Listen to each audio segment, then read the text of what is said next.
Welcome to The Last Breakfast. Please enjoy the video. You begin by opening the image in Camera Raw. This gives you access to super resolution. Once loaded, inspect resolution and noise because upscaling amplifies flaws.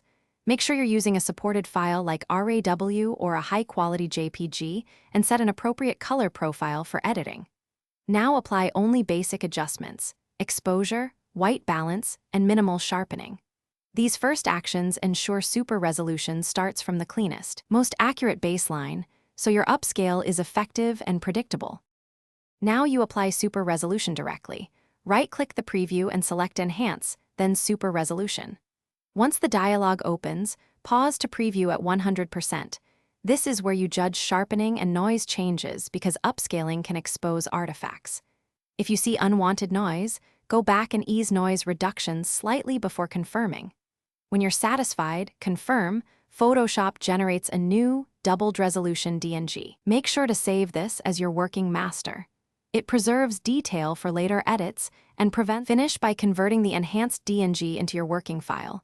Open as a smart object, apply targeted sharpening and mild noise reduction, and then continue retouching. Export at the required dimensions and file format. Use bicubic for raster resizes if needed. If you encounter halos or blocky artifacts, reduce sharpening, increase denoise slightly, or redo super resolution from a cleaner source image. Lastly, preserve the enhanced DNG as your master, so you can revert and try alternative settings without losing original data. Thanks for watching. If this was helpful, leave a like and consider subscribing. See you next time.